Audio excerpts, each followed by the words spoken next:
बिस्मिल्लाहिर्रहमानिर्रहीम। अस्सलाम वालेकुम स्टूडेंट्स, आज हम अपने चैप्टर नंबर 12 के शॉर्ट क्वेश्चंस करेंगे। तो शॉर्ट क्वेश्चन नंबर 1 से स्टार्ट करते हैं। शॉर्ट क्वेश्चन नंबर 1 है the potential is constant throughout a given region of space. यानी कि आपको कोई एक ऐसा रीजन दिया गया है जिसके अंदर जो पोटेंशियल है उसकी वैल्यू कांस्टेंट है।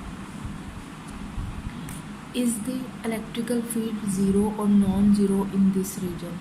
और आपसे क्या पूछ रहे हैं, आपसे पूछ रहे हैं कि क्या इस रीजन में इलेक्ट्रिकल फील्ड की वैल्यू ज़ीरो होगी या नॉन ज़ीरो होगी। आपने इसको एक्सप्लेन भी करना है, ठीक है।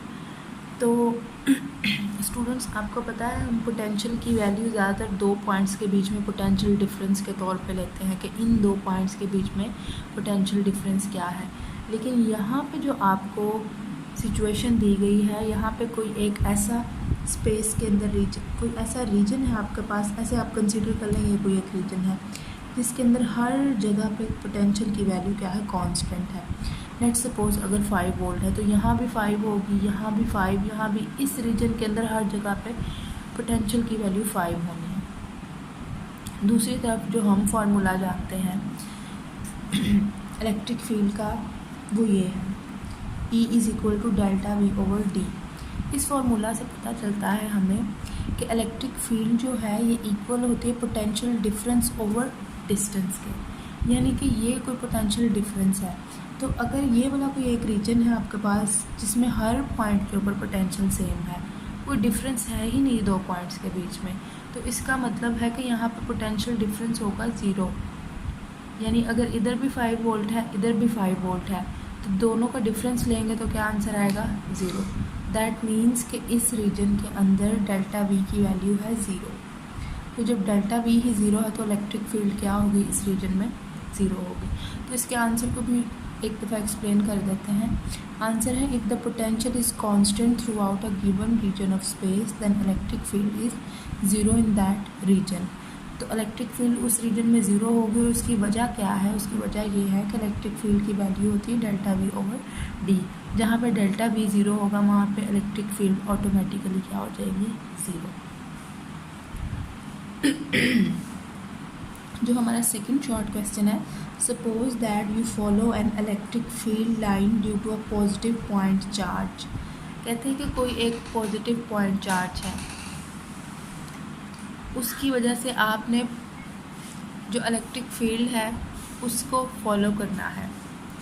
Do electric field and the potential increase और डिक्रीज। तो आपको कहते हैं कि इलेक्ट्रिक पोटेंशियल की जो वैल्यू है वो इंक्रीज होगी या डिक्रीज होगी।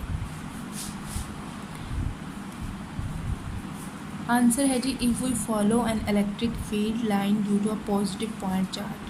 स्टूडेंट्स, आपको पता है इलेक्ट्रिक फील्ड लाइन जो होती हैं पॉजिटिव पॉइंट चार्ज से इमर्ज होती हैं और नेगेटिव के ऊपर एंड होती हैं। तो इसका मतलब है यहाँ पे अगर आप लेंगे पॉजिटिव पॉइंट चार्ज से इलेक्ट्रिक फील्ड लाइन जो निकल रही हैं उनको अगर आप फॉलो करें तो इसका मतलब है अगर चार्ज से दूर जाते जाएंगे तो इलेक्ट्रिक फील्ड की वैल्यू तो डिक्रीज़ होगी, साथ ही पोटेंशियल की भी। और यही बात हमें फार्मूला से भी पता चलती है, क्योंकि हमने जो इलेक्ट्रिक फील्ड और पोटेंशियल के फार्मूलाज पढ़े हैं वो हमें बताते हैं कि इलेक्ट्रिक फील्ड जो है E ये R स्क्वायर के इन्वर्सली प्रोपोर्शनल होती है। यानी कि डिस्टेंस के स्क्वायर के इन्वर्सली प्रोपोर्शनल है। जितना ज़्यादा डिस्टेंस बढ़ता जाएगा इलेक्ट्रिक फील्ड की वैल्यू कम होती जाएगी। सिमिलरली पोटेंशियल का जो फार्मूला है वो भी डिस्टेंस के इन्वर्सली प्रोपोर्शनल है। तो जितना डिस्टेंस बढ़ता जाएगा पोटेंशियल भी कम होता जाएगा। इस क्वेश्चन का आंसर है जी if we follow an electric field line due to a positive point charge then both electric field and potential decrease because of these formulas। Electric field भी डिक्रीज़ होगा इसको फॉलो करते हैं और पोटेंशियल भी डिक्रीज़ होगा। हाँ जी, जो हमारा थर्ड शॉर्ट क्वेश्चन है, how can you identify that which plate of a capacitor is positively charge. अब आपने किसी कैपेसिटर को चार्ज प्रोवाइड किया तो हम ये देखना चाहते हैं कि कैपेसिटर की कौन सी प्लेट को आपने पॉजिटिव चार्ज दी। ज़ाहिर बात है आपने तो बैटरी कनेक्ट कर दिया, आप देख तो नहीं सकते। बैटरी कनेक्ट किया, आपको पता है आपने पॉजिटिव टर्मिनल किधर लगाया, नेगेटिव किधर लगाया। लेकिन अगर आप भूल गए हैं या कोई भी ऐसी रीज़न है कि आपको नहीं पता, तो आप किस तरह से ये जो चीज़ है आप पता कर सकते हैं कि कैपेसिटर की कौन सी प्लेट के ऊपर कौन सा चार्ज है। तो इस केस में कह रहे हैं कि आपने पॉजिटिव चार्ज को आइडेंटिफाई करना है। इसके बहुत से आंसर्स बनते हैं, लेकिन जो मोस्ट ऑथेंटिक आंसर है वो हम फॉलो करेंगे। उस आंसर के according we can identify the charge on the plates with gold leaf experiment. आप अपनी प्रीवियस क्लासेस में गोल्ड लीफ इलेक्ट्रोस्कोप के बारे में पढ़ चुके हैं कि ये एक ऐसी डिवाइस है जो किसी मेटल के ऊपर चार्ज को डिटेक्ट करने के लिए यूज़ होती है। अच्छा जी, इन with gold leaf experiment in which similar plates deflect each other। अब गोल्ड लीफ इलेक्ट्रोस्कोप क्या करती है, इसकी तरह आप कंस्ट्रक्शन देखें स्टूडेंट्स। इसकी कंस्ट्रक्शन अगर हम देखें, ये एक इस तरह से कोई शेप है जिसके अंदर ये सारा अपरेटस रखा गया है। ये कोई एक मेटल डिस्क है, ठीक है। इस मेटल डिस्क को ना आपने पॉजिटिव चार्ज देना है। और ये क्या है, ये दोनों लीफ हैं गोल्ड लीफ इलेक्ट्रोस्कोप की। तो ये जब पॉजिटिव चार्ज आप देंगे तो सारा पॉजिटिव चार्ज जो है इन दोनों लीव्स के ऊपर आ जाएगा। अब आपने क्या करना है, आपने डिटेक्ट करनी है कि कैपेसिटर की पॉजिटिवली चार्ज प्लेट कौन सी है। आप क्या करेंगे, उस प्लेट को उठा के लाएंगे इसकी इस डिस्क के पास। अगर तो उस प्लेट के ऊपर पॉजिटिव चार्ज होगा तो इन लीव्स की जो डाइवर्जेंस है ये बढ़ जाएगी, यानी ये एक दूसरे से दूर दूर हो जाएंगे। और अगर इसके ऊपर नेगेटिव चार्ज होगा तो ये दोनों लीव्स की डाइवर्जेंस कम हो जाएगी। यही आंसर आपको यहाँ भी बताया गया। If we place plate of capacitor close to positively charge electroscope leave, divergence of leaf increases, then it means that the plate is positively charged, and if divergence decreases it means that the plate is negatively charged। Students, अब हम करेंगे question number 4। Question number 4 क्या है जी, describe the force और forces on a positive point charge when placed between parallel plates. कहते हैं कि आपने ना एक पॉजिटिव पॉइंट चार्ज जो है वो लिया है और आपने उसको दो पैरेलल प्लेट्स के बीच में रख दिया। अब दो सिचुएशंस दी गई हैं with similar and equal charges. पहली कंडीशन क्या है, जब आपने दोनों प्लेट्स को इक्वल और सिमिलर चार्ज दिया है तब उस पॉजिटिव पॉइंट चार्ज के ऊपर कैसी फोर्सेस लगेंगी, और जब आपने ऑपोजिट और इक्वल चार्ज दिया है दो पैरेलल प्लेट्स को तब उस पॉजिटिव पॉइंट चार्ज के ऊपर कैसे फोर्सेस लगेंगी। तो जो फर्स्ट वाला है आपका पार्ट वो है, when a positive point charge is placed between parallel plates with similar and equal charges no force acts on the charge. इसको ज़रा यहाँ से हम समझ लेते हैं। ये आप कंसिडर करें आपके पास दो पैरेलल प्लेट्स हैं जिनको आपने सिमिलर चार्ज दिया है। मैं कंसिडर करती हूँ कि दोनों को मैंने पॉजिटिव चार्ज दिया है और इक्वल चार्ज दिया है, ऊपर वाली को भी और नीचे वाली को भी। अब ये कोई एक पॉजिटिव पॉइंट चार्ज जो है दोनों प्लेट्स के बीच में पड़ा हुआ है। तो आपको पता है पॉजिटिव पॉजिटिव को रिपेल करता है। ऊपर वाली प्लेट इसको नीचे की तरफ रिपेल करेगी, नीचे वाली प्लेट इसको ऊपर की तरफ रिपेल करेगी। चूँकि दोनों का चार्ज सेम है तो ये सेम फोर्स से दोनों प्लेट्स इस चार्ज को रिपेल करेगी। इसका मतलब है जब दो इक्वल और अपोजिट फोर्सेस लग रही हैं इस चार्ज के ऊपर तो क्या होगा स्टूडेंट्स, ये चार्ज स्टैटिक रहेगा क्योंकि दोनों फोर्सेस इक्वल लग रही हैं और अपोजिट डायरेक्शन में लग रही हैं, तो दोनों एक दूसरे का इफेक्ट कैंसिल कर देंगी।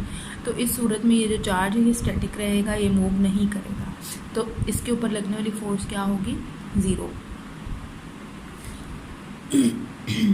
आंसर में भी बता रहे हैं no force acts on the charge because force is equal to Q not E। The magnitude of E for both plates is equal but opposite in direction, so net value of E is 0। यानी कि electric field की net value होगी 0।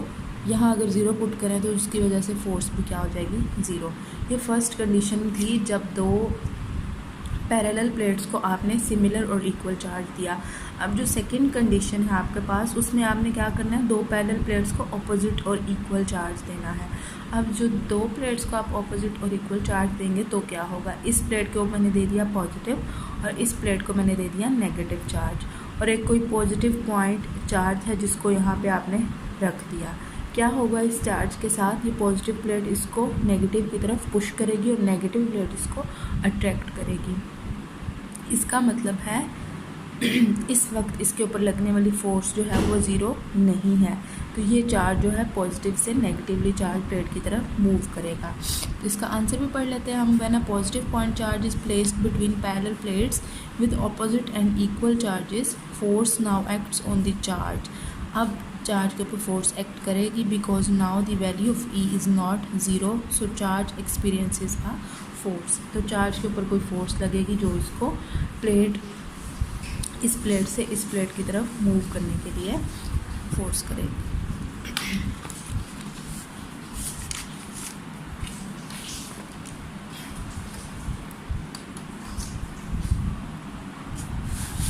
अब students हमारा next जो question है, question number 5, उसमें क्या पूछते हैं, electric lines of force never cross bye.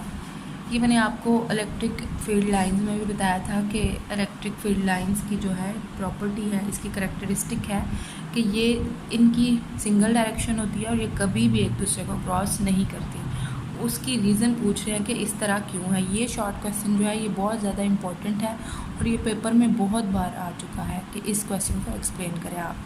Answer इसका देखते हैं। Electric lines of force never cross each other because a single point has only one direction of electric field। अगर आपके पास किसी भी एक पॉइंट चार्ज की वजह से इलेक्ट्रिक फील्ड है, मतलब पॉइंट चार्ज में से इलेक्ट्रिक फील्ड लाइंस निकल रही होंगी और हर फील्ड लाइन की सिर्फ और सिर्फ एक डायरेक्शन होगी। अगर आप किसी एक पॉइंट के ऊपर इलेक्ट्रिक फील्ड देखेंगे तो उसकी एक सिंगल डायरेक्शन होगी, उसकी दो डायरेक्शंस नहीं होंगी। अगर उसकी दो डायरेक्शन होंगी तो फिर हो सकता है वो एक दूसरे को क्रॉस कर लें इलेक्ट्रिक फील्ड लाइंस, लेकिन चूँकि उसकी सिंगल डायरेक्शन होती है इसलिए वो हमेशा अपनी ही सिमत में मूव करता रहता है। कभी ये नहीं होगा कि वो अपनी डायरेक्शन चेंज करके साथ वाली इलेक्ट्रिक फील्ड लाइन को कट करे। So if line intersects at a point, that point has more than one directions of electric field, which is physically impossible। ये पॉसिबल ही नहीं है कि एक पॉइंट की मोर देन वन डायरेक्शन हो, इसलिए जो है इलेक्ट्रिक फील्ड लाइंस एक दूसरे को क्रॉस नहीं करती क्योंकि एक पॉइंट के ऊपर एक ही डायरेक्शन होती है इलेक्ट्रिक फील्ड लाइन की।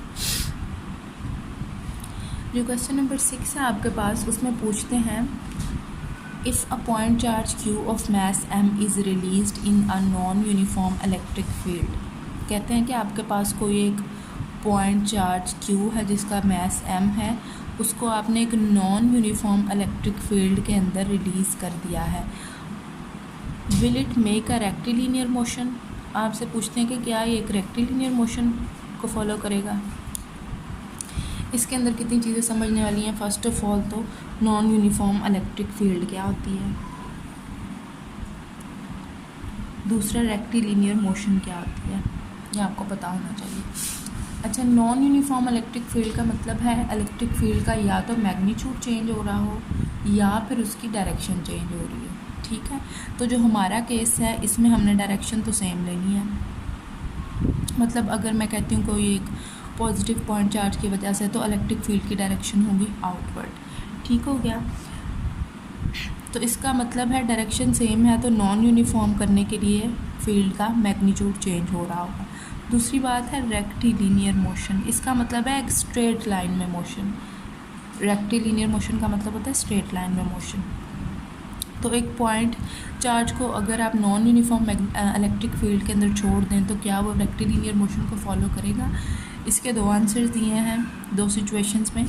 If a point charge Q of mass m is placed at any point in a non uniform field of a positive point charge. उन्होंने किसका फील्ड लिया है, पॉजिटिव पॉइंट चार्ज का, और इसकी फील्ड भी जो है वो यूनिफॉर्म नहीं है। इट विल फॉलो स्ट्रेट और रेक्टिलिनियर पाथ। आपको पता है इलेक्ट्रिक फील्ड लाइंस इस तरह स्ट्रेट निकलती हैं, तो अगर यहाँ पे आपको एक पॉजिटिव पॉइंट चार्ज रख दें तो वो भी इसी पाथ को फॉलो करेगा और ये पाथ होता है रेक्टिलिनियर पाथ। ठीक होगा, यानी कि ये किसी कर्व वगैरह में मूव नहीं करेगा, सीधा सीधा ही इलेक्ट्रिक फील्ड लाइंस के साथ साथ चलता जाएगा। तो जब चार्ज को आप रख देंगे एक सिंगल चार्ज की फील्ड के अंदर, नॉन यूनिफॉर्म फील्ड के अंदर, तो ये रेक्टिलिनियर मोशन को फॉलो करेगा।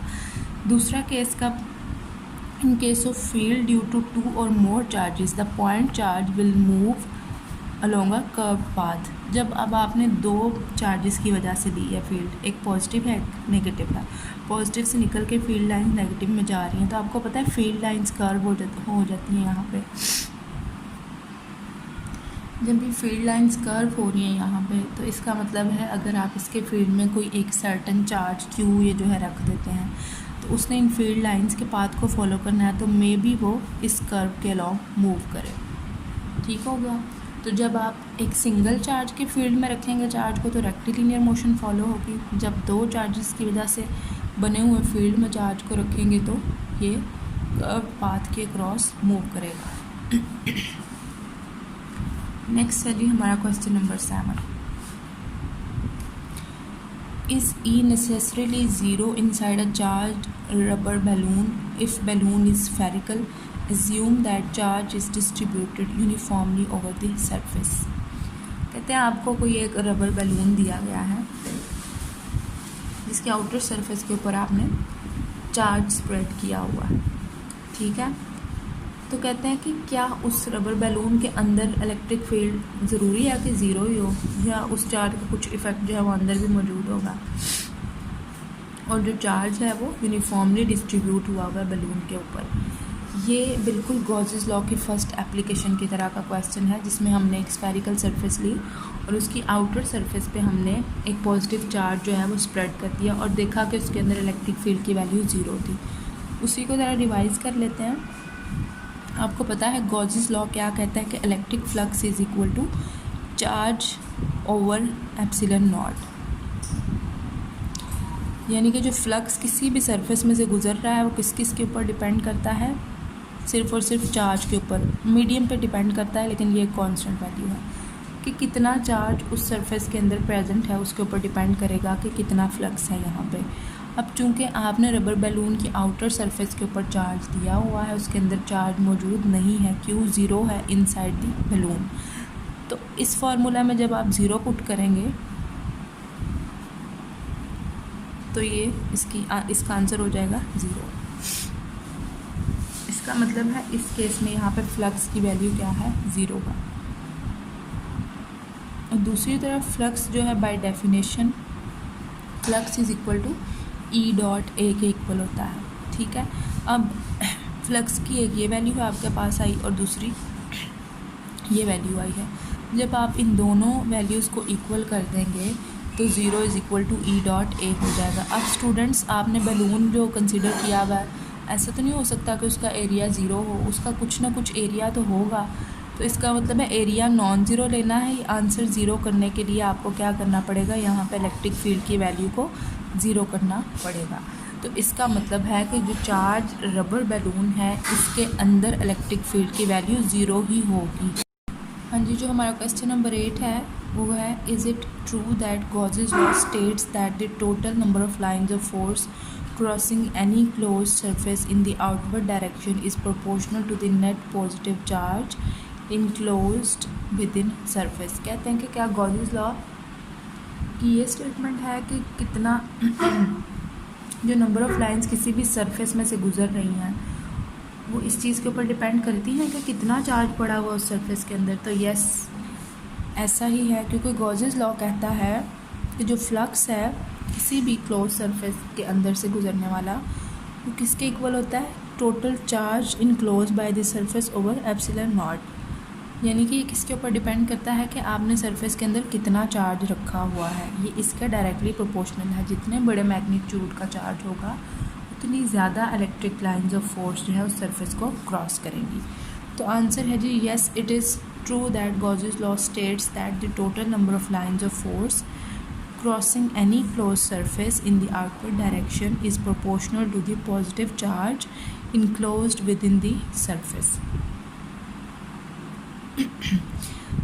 आगे ये मैथमेटिकल फॉर्म दी हुई है, flux is maximum when more charges are enclosed in this surface, so more lines are produced in outward direction. यानी जितना ज़्यादा चार्ज आपने सरफेस के अंदर रखा हुआ है उतना ज़्यादा जो है फ्लक्स उस सरफेस में से गुजरेगा। जो क्वेश्चन नंबर 9 है ये भी काफ़ी इम्पोर्टेंट क्वेश्चन है और लॉजिकल भी है। Do electrons tend to go to the region of high potential और ऑफ लो पोटेंशियल। क्वेश्चन ये है कि क्या इलेक्ट्रॉन जो है हाई पोटेंशियल की तरफ जाएंगे या लो पोटेंशियल की तरफ। वैसे तो फिनोमेना जो है पूरी कायनात में इस तरह होता है कि हर चीज़ हाई पोटेंशियल से लो पोटेंशियल की तरफ मूव करती है, लेकिन इलेक्ट्रिक फील्ड में हम क्या करते हैं, पॉजिटिवली चार्ज जो प्लेट होती है उसको हम हाई पोटेंशियल पे कंसीडर करते हैं और जो नेगेटिवली चार्ज प्लेट होती है उसको हम लो पोटेंशियल पे कंसीडर करते हैं। अब इलेक्ट्रॉन एक ऐसा पार्टिकल है जिसके अपने ऊपर नेगेटिव चार्ज होता है, तो ये क्या करेगा, नेगेटिव की तरफ नहीं जाएगा, पॉजिटिव की तरफ जाएगा, यानी ये लो से हाई पोटेंशियल की तरफ जाएगा। So electrons tend to go from region of low potential negative charge plate to region of high potential, that is positively charge plate. तो इलेक्ट्रॉन जो हैं ये क्या करते हैं, लो पोटेंशियल वाले रीजन से हाई पोटेंशियल वाले रीजन की तरफ मूव करते हैं। तो स्टूडेंट्स ये थे हमारे आज के शॉर्ट क्वेश्चंस चैप्टर नंबर 12 के। आई होप कि आपको इनकी अच्छी तरह से अंडरस्टैंडिंग होगी। इसको आप खुद भी करें, इंशाल्लाह आपका टॉपिक, आपका चैप्टर बहुत अच्छे से प्रिपेयर हो जाएगा।